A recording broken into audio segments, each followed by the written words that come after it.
Welcome to Speak Up International with Rita Burke and Elton Brown. Today we have Phoebe Trotman, who is going to read an excerpt from her book, Never Quit on a Bad Day. Challenge yourself, change your life. Ms. Trotman, the virtual floor is yours. Well, thank you so much for having me. I'm excited to be here. Are we just going to kick off with challenge right away, or how are we doing this? How about if we do challenge ourselves right away, Phoebe? Okay, great. Because you've got lots of activities and challenges in your books, and it certainly wouldn't hurt for our audience to hear what one of those challenges Okay, great. So how about we do this? There's 52 challenges, short challenges in the latest book in the Never Quit on a Bad Day book series, Challenge Yourself, Change Your Life. So I'm going to throw it back to you two, as this is your show, and I'm going to ask you to choose a number from 1 to 52, and then we'll just let that be the activity and challenge for everybody today. Rita, are. I'll do three. Three. Okay. That's my number three. Okay. Number three is called Mindset Mantra. And the activity is to create a short and powerful mantra that reflects how you want to think and show up in the world. Look at yourself in the mirror and say it out loud with energy and intention. Your mindset mantra is a personal belief you want to embody. Think of it as a guiding phrase you repeat daily to strengthen your identity and direction. Here are a few examples. I'll just read a couple. I am calm, confident, and capable. I am resilient and rise with strength and grace. I focus on what I can control. So, the idea behind this activity is for someone to create their own, whatever that means. And the story, really quickly, I won't go into too much detail behind it, was because this was a really big activity for me when I was playing soccer and had a really pivotal moment in my life. And I decided at that moment that I'm an impact player. And all that meant is that any moment of time that I was given on the field, I would make my presence known, felt, and seen. And so that has served me well. And so this activity is really for people to create their own. And so, and then I go through kind of how it helps you and how you can grow from it as well too, which is also included in the book. You have just heard the voice of Phoebe Trotman, who is a multi-hall of fame athlete and businesswoman. She is the author of Never Quit on a Bad Day. Phoebe is also a speaker, a coach, and a mentor who is dedicated to helping individuals and teams to reach their highest potential through intentional action and a champion mindset. As we say on Speak Up International, we prefer for guests to tell their own stories. And so I will stop there and welcome Phoebe Trotman to Speak Up International and say that the stage is yours. Welcome, welcome, welcome. Well, thank you so much for having me today. I'm very excited for this conversation and just grateful for the opportunity and honored to be just able to connect with you two. I think this is going to be a quite the interesting conversation. I, after talking to you the other day, I realized I had a smile on my face for about half an hour afterwards. I was still smiling. So your infectious personality, I guess, just pulled me right in. I just enjoyed our conversation. So I'm sure that this is going to be even better than our first conversation. So your journey, uh, part of it is the multi hall of fame. How did that shape your life once you won that award? Well, I mean, I'm so grateful, I have to say, first of all, to my coaches and my teammates, because being inducted into a Hall of Fame, there was team induction. So some of the Hall of Fames that I'm in is because for the team that I played on. And some of them are also, personal being inducted into Hall of Fame. And it means so much because it is a journey. You said that right. It is a journey. Things did not always work out the way that I wanted them to in the time that I wanted them to. But the beautiful thing of it is when we continue to keep going, we show up, we do the best that we can. the path, and when we look back on it, there's so many pivotal moments, and moments where I was frustrated, and it was like, do I want to keep doing this? And then regrouping myself, grounding myself, focusing on why I do what I do. And so to be recognized in the way and being inducted into these halls of fame, it just means so much, because it really is sort of a testament to all the ups and downs, staying consistent, continuing to pursue a passion and a love of mine, which is playing soccer with my teammates. And that was just again, a recognition of like, this is kind of a icing on the cake, if you will, of an already incredible cake, because it has been such an amazing journey. Amazing journey. I can see it radiating through your face that it was an amazing journey. So, would you say that the champion mindset came before the challenges? Which came first, the challenges or the mindset?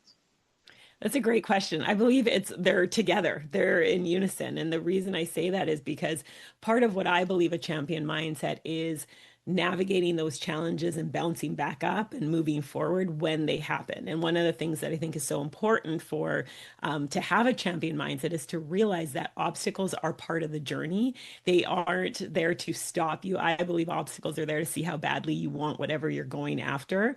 And also, with part of a champion mindset, is it's about growing. Like, champions understand that every day isn't going to be perfect, and there are going to be those obstacles, there are going to be those bumps in the roads, but it's about committing to becoming a little bit better every single day. They continue to adjust and they continue to keep going. The other thing I really want to make sure I say this and share this is, when I say champion, I'm not talking necessarily about just champion in the sense of trophies and awards and accolades. Yes, that is a champion as well too. I believe, though, that every single one of us are the champions of our own lives.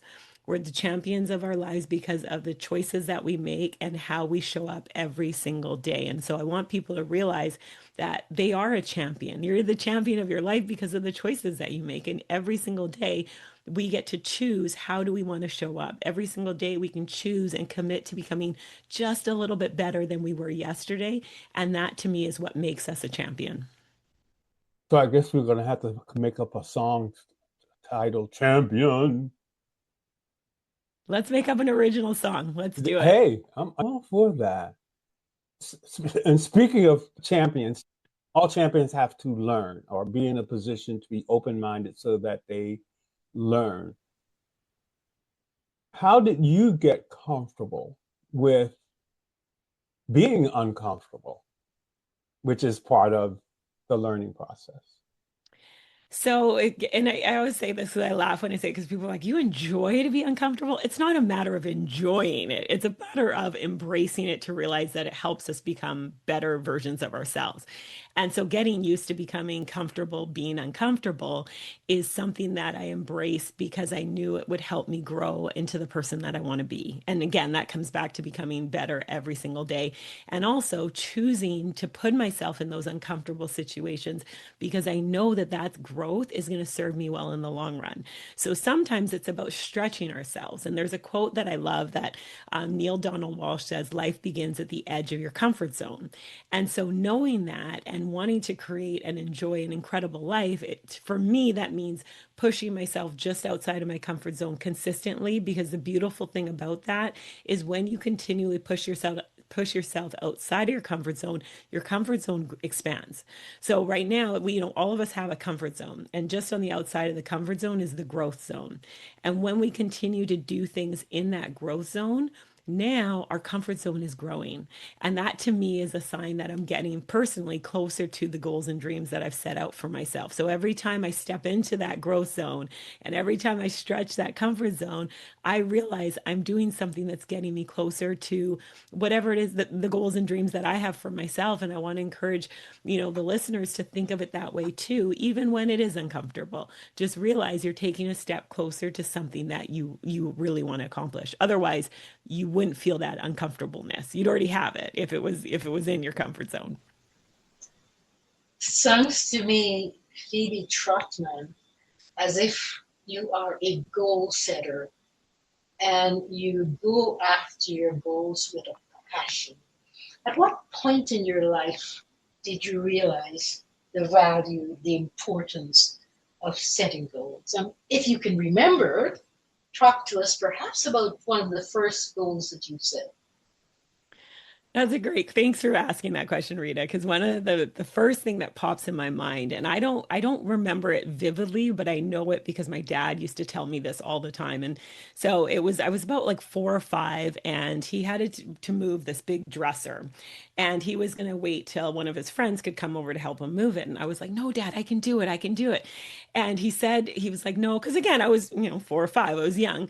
And he was like, no, it's okay. I'll wait for Uncle George to come over and he can help me move it. I'm like, no, Dad, I can do it. I can do it. And he just said the look in my eyes, he realized that I was like, I can do this. Like, let's do this together. And so we ended up doing it. I helped him and we moved it. And he said that afterwards, I looked at him and I just said, see, we did it now. And he said that he actually wrote that on a card that we had up in a home office. So growing up, it was always on this board and just said, "See, we did it now," and it had a date. And I wish I still had that card because and I grew up hearing that story because my dad said he's like, "You have always been a person that when you set your mind to doing something, you do it, and when you commit to it." And so having that story told back to me over and over again, it just instilled a belief in myself that I can do those things. And yes, sometimes it's doing it with someone else because I did that with my dad. It's not always, I'm such a big believer in team and doing things with other people to achieve our goals because I believe we can accomplish them faster. But also reminding myself that when I set my sights on something, as long as I continue to keep going forward, it can happen. One thing I can say for sure is that you have a positive attitude. Can't even imagine you not waking up with that. And I'm using this word affectionately, Pollyanna spirit. Every day, I don't care how bad it is, I'm going to find the sunshine. And you are to be complimented for that. That's a beautiful gift, and you've had an opportunity to show it more than once to the world. So I think that's absolutely wonderful. Soccer. Okay, so she's the soccer lady. And being the soccer lady, you had to learn a lot of skills, and a lot of sleepless nights, Lord knows what else.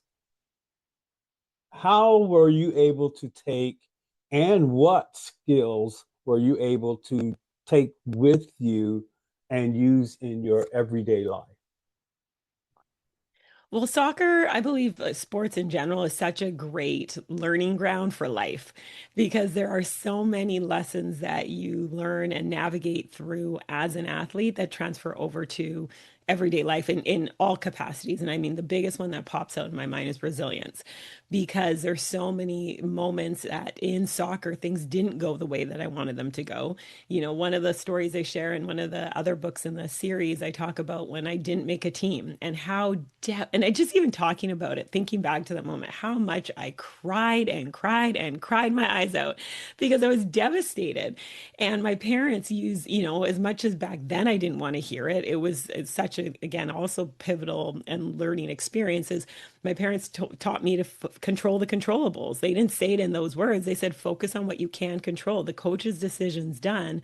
We're not changing the coach's decision. The decision's been made, but what you can do is you can focus on what you can control, which is my work ethic, my discipline, my commitment, my attitude. And that served me well in terms of the lesson about controlling the controllables because there's so many things that are outside of our control. And that's one of the things you talk about how I wake up with, a Pollyanna attitude. And trust me, there are many things and many challenges that I'm navigating even right now. However, I focus on what I can control. That's why I can wake up with a smile on my face and be grateful because there are the things that I'm focusing on that are within my control, which is my mindset. How do I want to show up in the world? My attitude, and reminding myself that the things that are outside of my control, when I focus on when I can, that just frees up so much energy because I think so many times, and I had to learn this through life. There's so many times that I'm focusing on things that are outside of my control. That's exhausting because it drains your mental energy. That's when oftentimes, I would get frustrated because I wasn't focusing on me. I was focusing on, well, that person said that. Okay, well, yes, they did. That's true. What can I control? I can control my response to it. I can control how I let that, do I let that impact me? And so that has helped me and served me well throughout life. And in terms of the sport, whether it's discipline, commitment, showing up and going to practices, even on the days when it was rainy and cold and I didn't feel like going, but showing up because I was focusing on the why of what I'm doing and my goals. And that continued. And I believe that's so important. And why I am a goal setter is because I find like having a goal to focus on, it helps me navigate through those obstacles because now when I can refocus on that and when motivation might fade, having a goal gives me something to keep walking towards.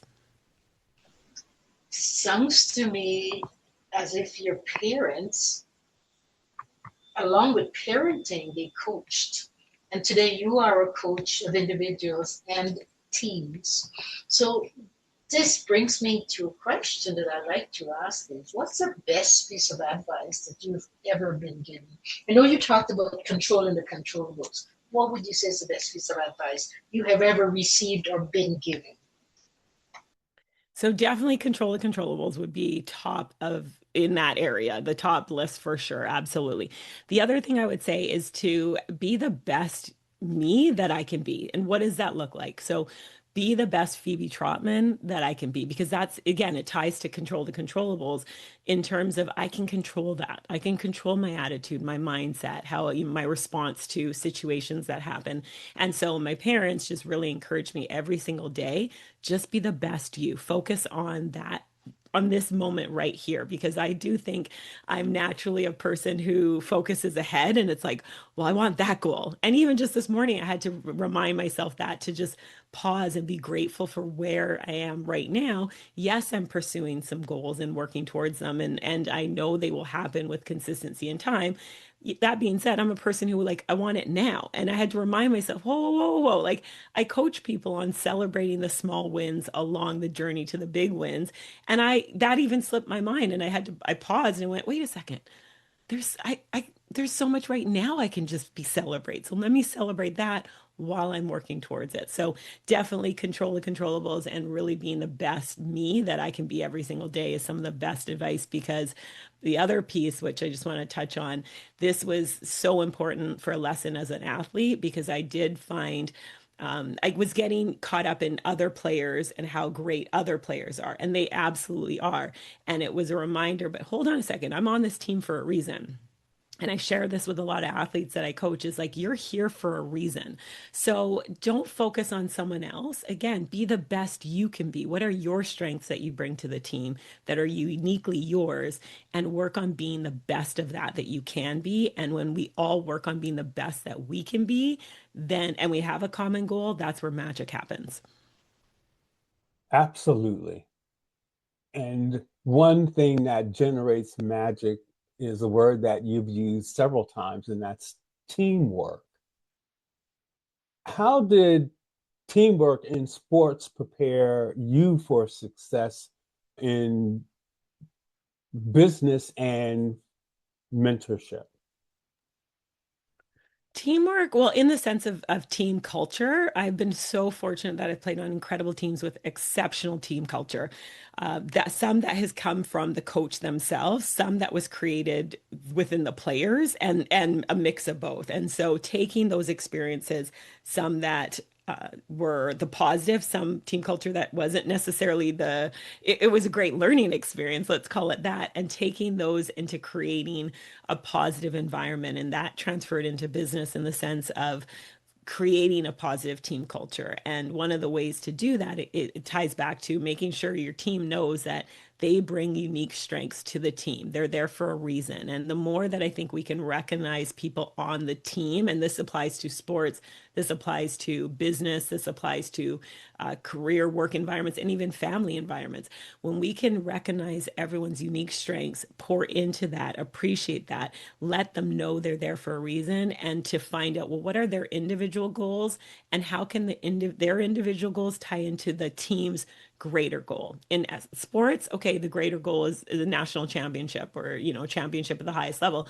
Well, okay, we're all working towards that. How can our individual goals, making sure that those contribute to that team goal? And I brought that over into the business world when I was building an online business, as there were people joining for all different reasons, finding out, well, what is your goal? For example, like, what's your goal, Elton? Okay, great. What's your goal, Rita? Okay, great. Well, how can we work together to help you accomplish your goals? And that will help the overall team accomplish the bigger goal as well, too. It's interesting that you talk about goals so much because in real life, and I'm sure you're aware of this, and you meet many people who set their goals, but their behaviors don't align with where they're going towards their goal. Whether it's professional, whether it's career-wise, whether it's personal, they set their goals. I want to let's go for an easy one. I want to lose 5 pounds in 3 months, and their behaviors don't demonstrate that that's what the goal is. How do you get people to change their minds about those goals? Well, I think one of the things is oftentimes and I do this myself, I am calling myself out too, is often we look at, okay, the 3 months, there's actually a couple of things are popping up in my mind. So, number one, we look at, okay, well, I have 3 months to do it, 5 pounds. Okay, well, I'll start that tomorrow. And there's this sense of like, well, I have plenty of time to do it. Plenty of time. 3 months, 5 pounds, easy. Instead of realizing that, start today. And again, this goes back to win today. What can you do today that is going to help you with that overall goal? Yes, you have 3 months to do it.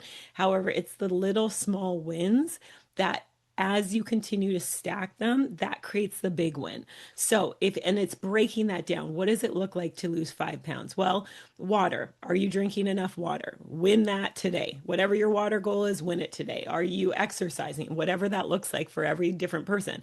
Are you doing something to move your body today? So starting and focusing on today, because I do think too, when we think we have all this time, we're like, well, I'll start later. I'll start later. I'll start later. And it's like, well, let's start today and celebrate today. And then tomorrow, wake up, repeat the process, do it again.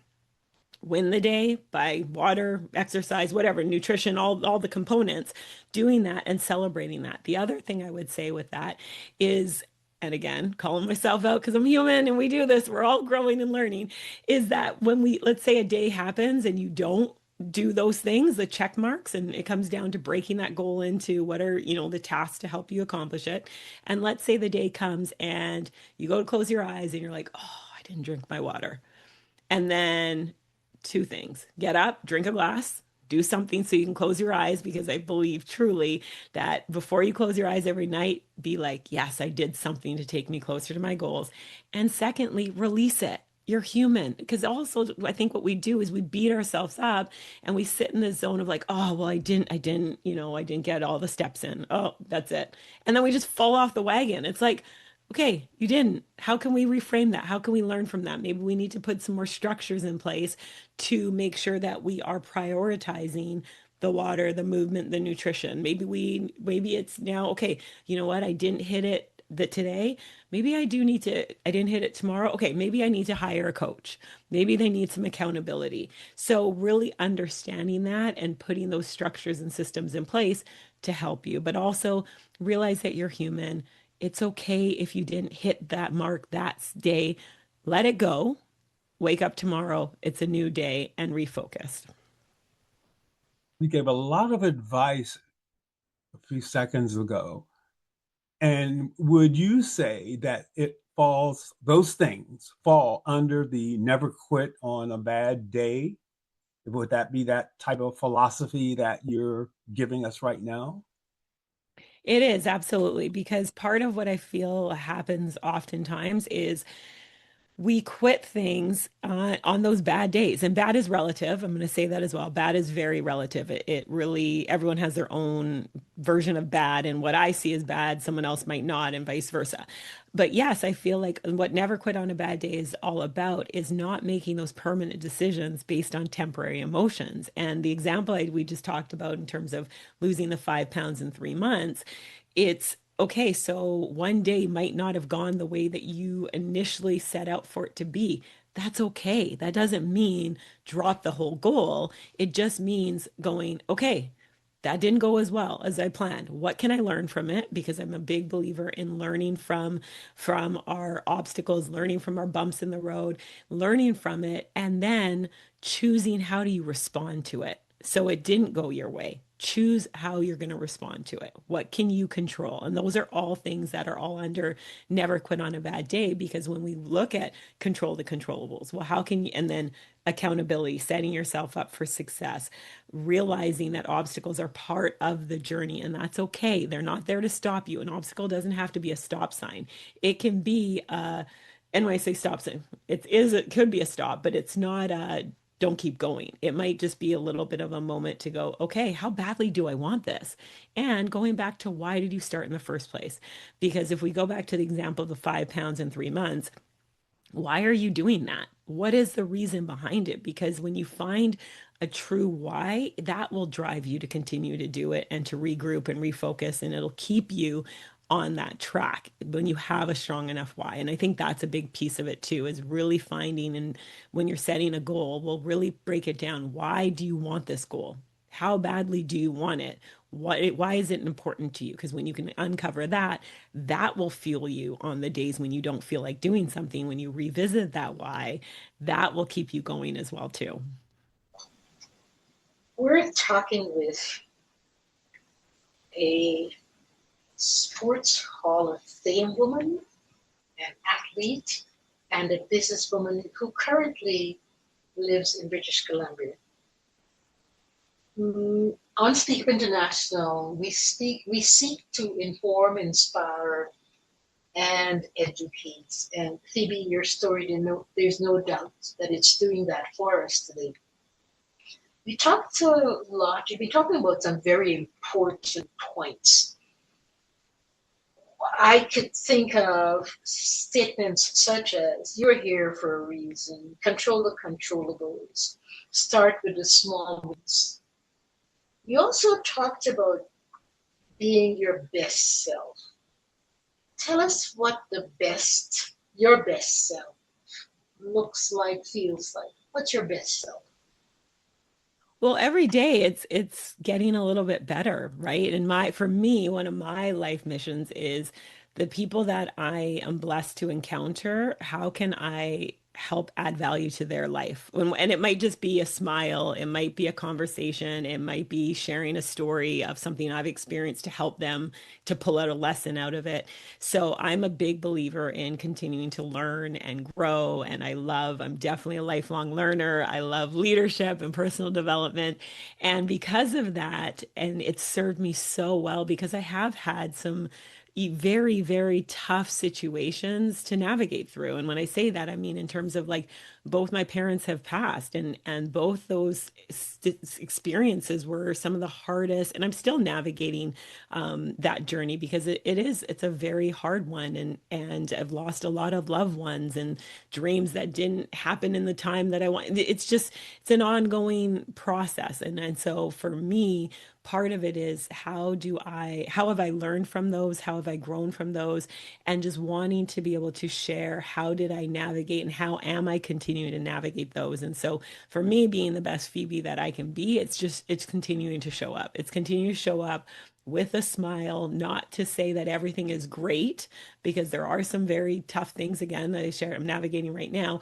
Not to say everything's great, but I'm choosing still to find something that I can smile about, even though there's a lot of other factors that I wouldn't smile about them that are happening right now because they're very hard, but I can still find something to smile about. And that's so I'm smiling authentically, not to say everything's great, but to say that there are still great things happening.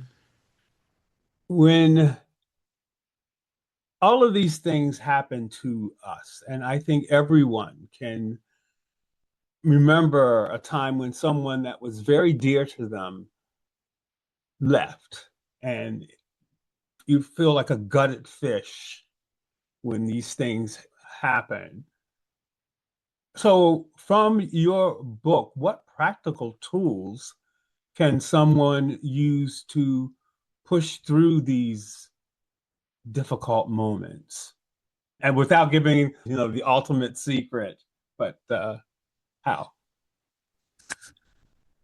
Well, first, I would say I understand, and you're not alone. Number one, because I think it's so important for all of us to remember we're not alone in our struggles. Even though someone's struggle might not be the exact same as yours, a struggle is a struggle and it's a personal one. And so, I always like to make sure people understand you are not alone.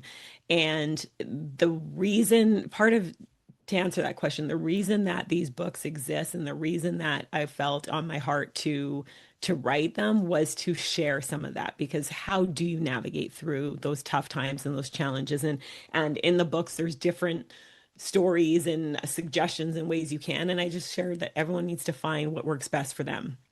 But in to answer your question, one of the ways that has worked for myself, and it has been an ongoing process, and that is really gratitude. And I've had gratitude kind of exercise that I've done for years. This is even before losing my dad. And it started off from more from a business perspective, where every single, like I set an alarm in my phone. So at 9:10 p.m. Pacific, every single day it goes off and it says, I'm so happy and grateful that. And I started that because at the time I was frustrated with my business. Things weren't going the way as fast as I wanted it to do, and all the stuff. And I started it so that every single day it would just pop up and I'd take a minute. Sometimes it would be longer, sometimes it'd be super short, depending where I am. And I would just answer that question. Sometimes it'd be one thing, sometimes it'd be multiple things. And doing that consistently, then I just realized it was happening more and more. And so throughout the process of with my dad was diagnosed with cancer, and gut-wrenching time in my life, and it's still very challenging to talk about. It's been 14 years, but it just is. My dad was my best friend, and so finding something and being and so grateful for my mom and my family that we went through this together. And again, that's why I say you're not alone. Find people who love you and that can support you through it. And having a gratitude practice, even on the days where I was not feeling grateful, where I was very upset, very frustrated, but having that kind of pop up, it shocked me to go, what am I grateful for in this moment? I'm not really that grateful, because I was angry. I was very upset and all the things. However, I could find something. And sometimes it was like, I'm grateful because my mom's here. I have my mom. My mom and I are going through my brother, my extended family, and my health, that I'm healthy, just finding something to hold on to. And now gratitude is such a big part of my life. With just, again, losing other family members, navigating, I was grateful to be the caregiver for my mom. And that was a very hard season. That being said, there were moments that I could hold on to. And so I just encourage people, find something you can be grateful for. It can just be that you're hearing our voices right now. That can be what someone holds on to, because I do understand when things are rough and low and you feel like everything is just on your like shoulders and you feel like everything's coming down on you. There's still something that you can hold on to. And again, sometimes it's the smallest thing. And sometimes for me, I had to find the smallest thing to hold on to. And that kept me going one more day, find something else the next day. Powerful statements. You're not alone. I understand. It really helps you to get into that person's space, to be able to work with them and to guide them and to direct them. Phoebe, you were an athlete. Talk to us about what started that journey, and when did that journey start for you? Yeah, so I started playing soccer when I was 5 years old. I have an older brother; he's 4 years older, and he was playing, and I was kind of the little sister that had went along with my parents to his games and whatnot. And so I really wish I knew if I said to my parents, "Hey, I want to play soccer," or if they just actually, it wouldn't have been my mom, it would have been my dad. So, or if my dad just said, well, we're putting you in, I wish I had them to ask that question. I'm not really sure how that happened, but I do know my older brother played, and it was something that, I was kind of like put into, and I loved it. I loved to compete. I also have older cousins, older male cousins too, especially, who we all were together a lot. And so I was the youngest, I was the only girl. And so it was like rough and tumble, and I wanted to win, I wanted to beat them. And so, it just kind of having where this competitiveness came out, and then it's just carried me right through. And so I joke and I say, well, part of the reason I play like I play in terms of the toughness, older brother, older boy cousins, it kind of just happened. He had to, and they were definitely not the ones who were going to be like, well, she's a girl and she's younger, take it easy on her. They were like, if you want to play, you're playing by our rules. And so I adjusted, and here we are now. So I guess it's kind of like living or die by the sword.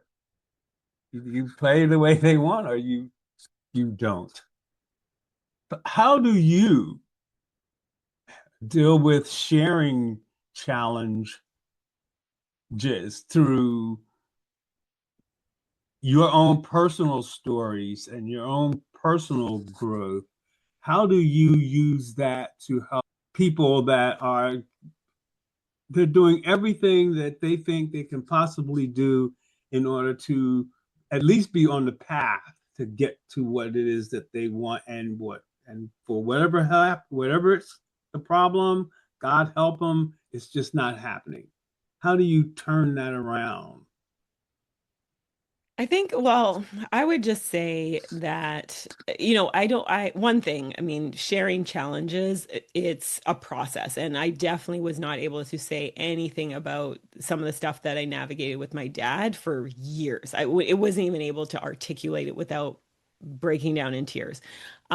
So I think part of it is with like you sharing when you feel, and depending, sharing with people that you feel safe to share what you're going through. Number one is, and that's why I'm a big believer in being intentional about the people that you surround yourself with, finding a great community of people. If find your chosen family, if that's the way the situation is, or if you have family members, like create a circle of strength so that you can pour into it when things are good, so that when things are challenging, you have those people that can pour back into you.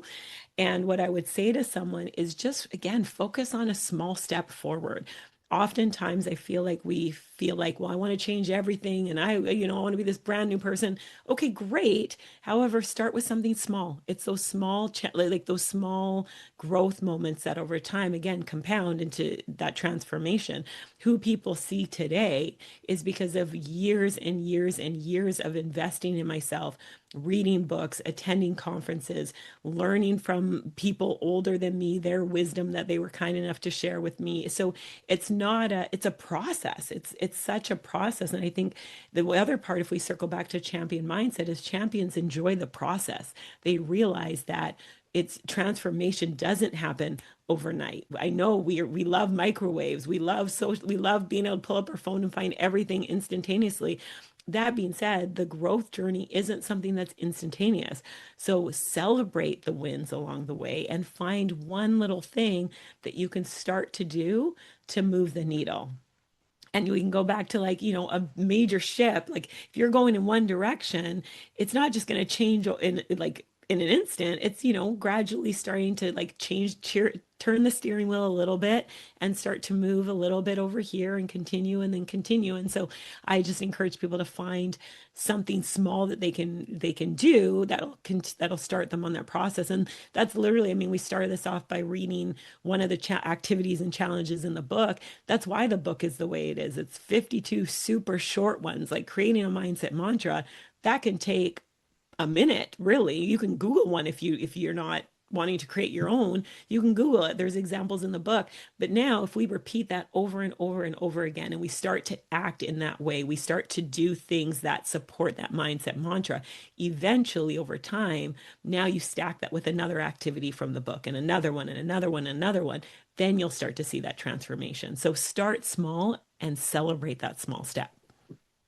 That statement, the growth journey, is indeed a journey. It doesn't happen instantaneously. And I guess it's a good philosophy. It seems simple, but it's not that easy, is it? I'm sure you found that. So you are also a speaker, Phoebe.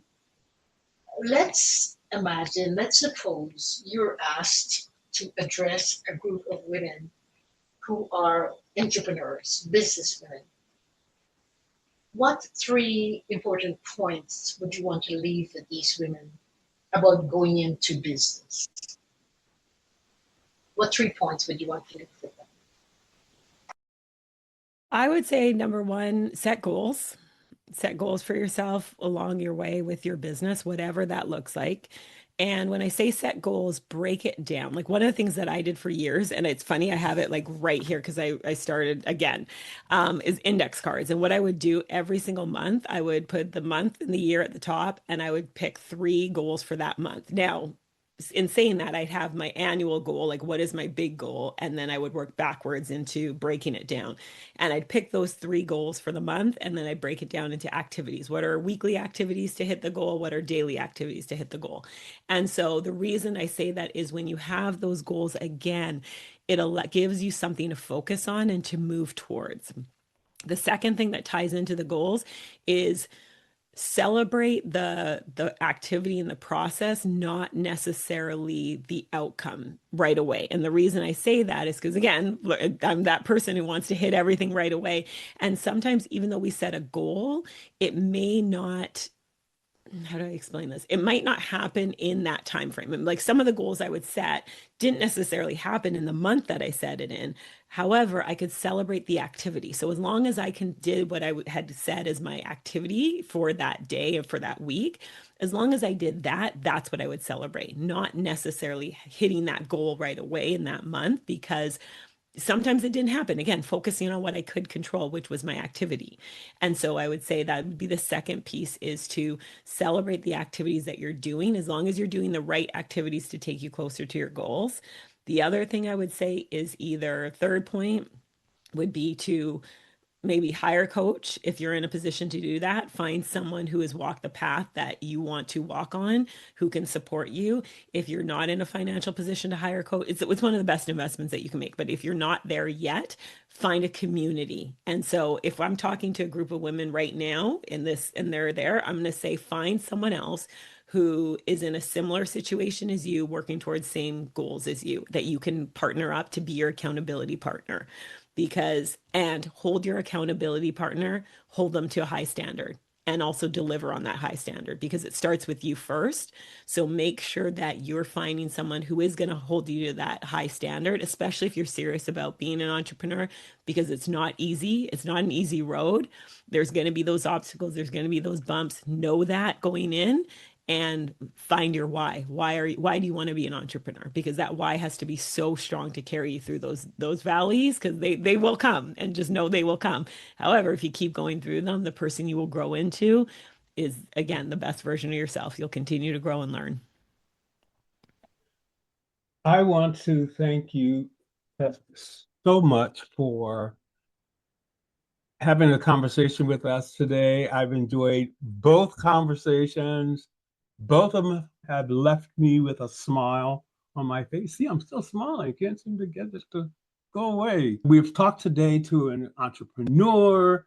She's an author, best-selling author, by the way, an athlete, famed athlete, and she's really dedicating her life to helping individuals and teams reach their highest potential. And she's going to do that with the amount of energy that she's pushing at this very moment. The individuals that she is mentoring or going to mentor, they have no choice. They're just going to absolutely turn out to be wonderful people because of her competitive spirit and never quitting attitude. And because of that, she has the fame of being recognized in the Hall of Fame multiple times. So anyone can do this if they have the right mindset. And it's all about tweaking things into smaller pieces as opposed to something that you and I have, I want it now. And you realize, okay, you can't have it. It's 40 steps. You can't do it all in one day. But the best part about all of this is that having the positive attitude and keeping that will allow you to move forward. It will allow you to be unbreakable. Rita, do you have anything you want to add to that? I want to thank Phoebe for a remarkable conversation. I will say that you light up my life with your story, because I see the North Star. As you speak, I see the North Star. And it seems to me as if you're constantly aiming for that North Star, and you take the people you work with and the groups you work with towards that North Star in a very gentle and loving and kind and compassionate way. And for those tips on life, I say thank you, thank you, thank you. Thank you both so much. Your kind words mean so much. And I really just want to say thank you for having me on your show. And just thank you for sharing, because I think it's so powerful when there are these platforms that can continue to help people and encourage people and just inspire people. So thank you, because I know it takes a lot of time and energy to have a podcast and a show.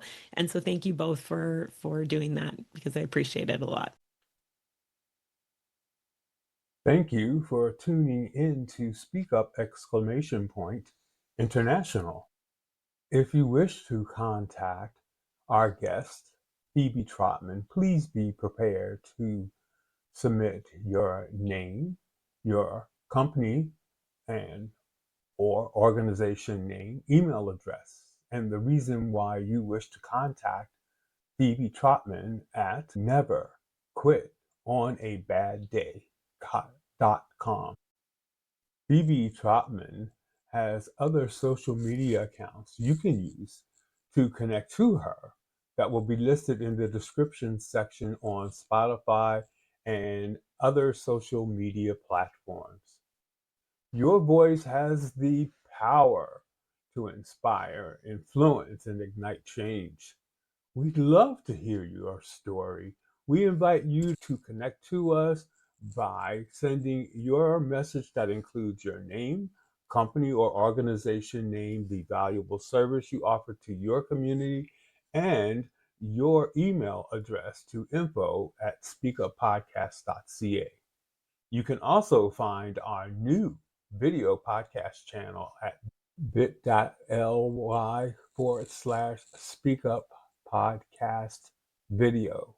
You can find our audio podcast at www.speakuppodcast.ca. Our logo has a woman with her finger pointing up, mouth open, speaking up.